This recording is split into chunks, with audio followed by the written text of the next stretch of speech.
of class 10. This is the second part of the same video. This is a continuation video where we discussed about the topic of development of resources, how indiscriminate use of resources led to some major problems, what is sustainable development, what is Agenda 21, what is resource planning, and the stages of resource planning in India. Let us move ahead. When we can conclude then that a country or a region can develop when there is resources. So availability of resources. But only availability of resources will help in the development of that region. No. What else do we need? We need technology.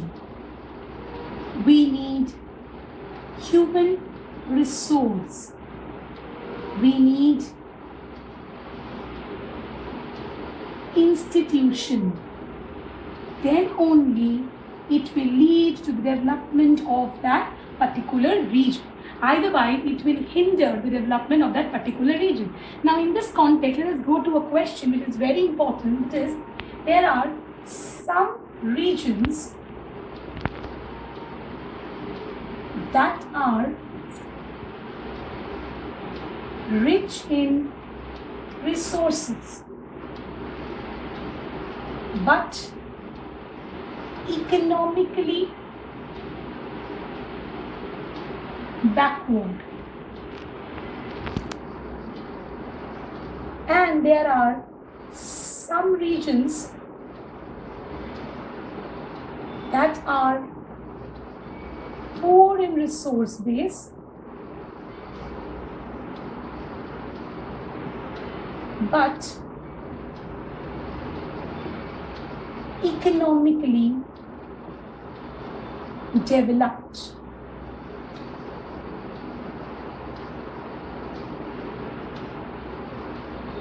Now, we know that our country, India, was a colonized country, right? It was a part of the British colonization. Now, the rich traders, why the foreign invaders?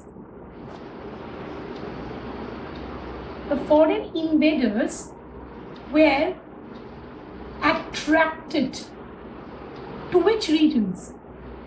To the regions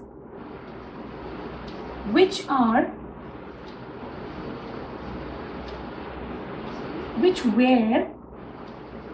rich in resources. Now, how they used to utilize the rich resources of that particular region? They used to utilize the resources of that particular region with the help of technology.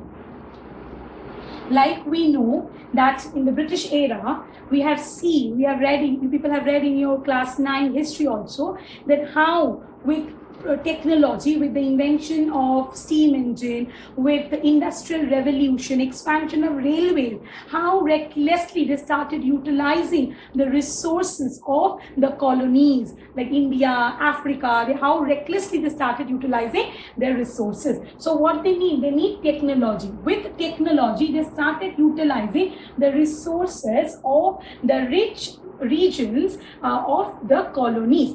So we can say that means a particular region, for example, if we will talk about India and if we will talk about Japan, like in India, there are a lot of resources. We can say that India is very rich in resources.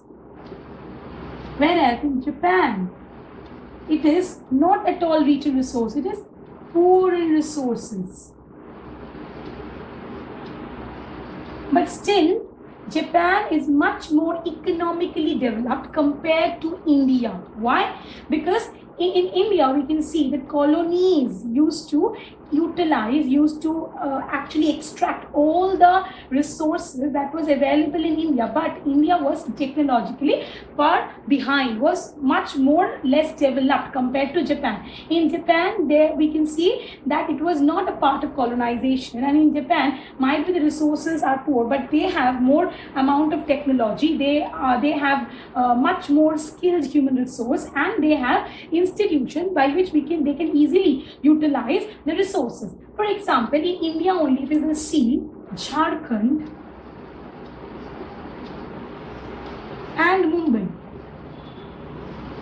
Now what happens in Jharkhand? Now Jharkhand is very rich in mineral resources,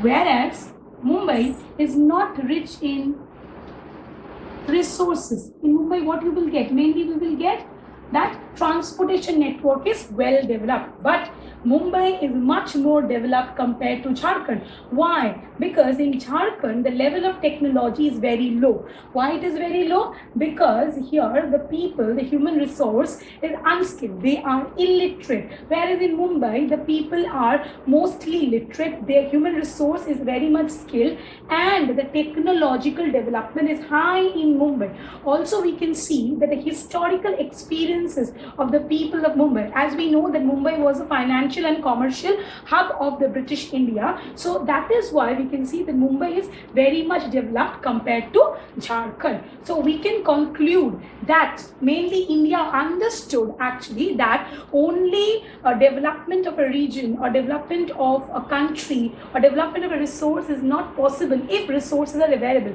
What else they need? They need technology, they need human resource, they need institution, and most importantly, they need historical experiences of the people.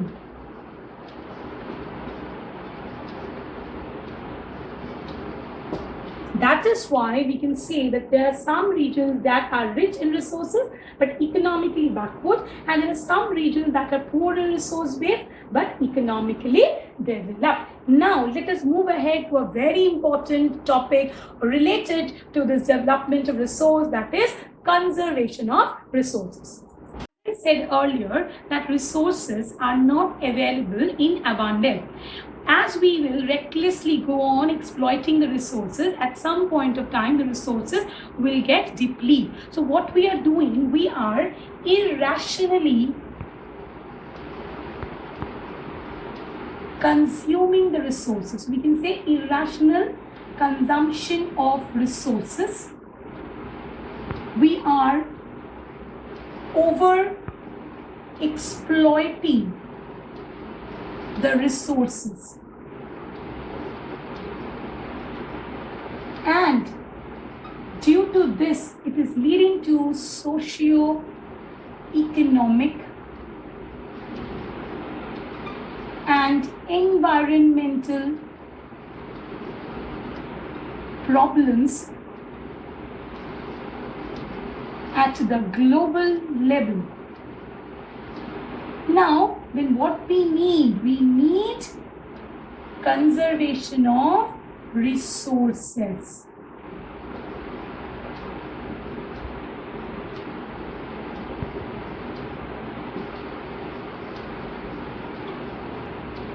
In the view of Gandhiji,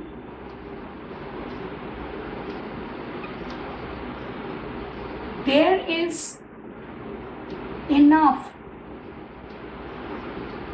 for everybody's need, but not for anybody's greed. That means in our earth, the resources are enough for everybody's need, but it cannot meet anybody's greed. Gandhiji believed that technology and over exploitation of resources by the people to satisfy their greed is the main root cause for resource depletion. He was against mass production. That means he was against production at a large volume, and he want to replace it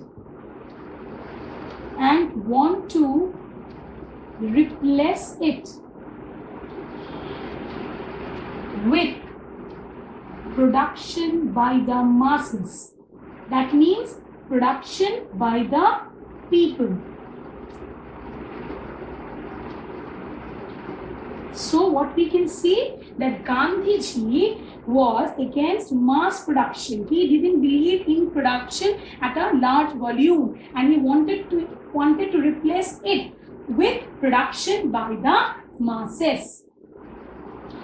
Now we will see that this conservation of resources, first in 1968 in the Club of Rome,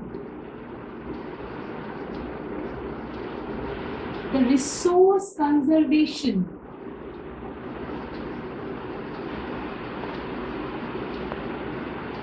was systematically done for the first time.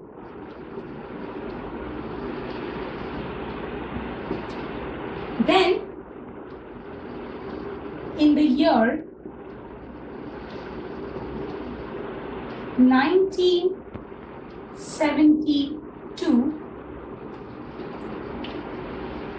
then in the year 1974, the Gandhian philosophy was presented by Schoemaker in his book Small is Beautiful.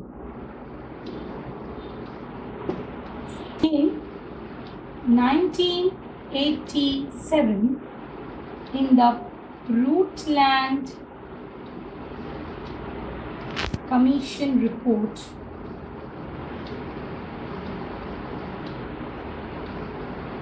it was mentioned the necessity for resource conservation and to adopt sustainable development.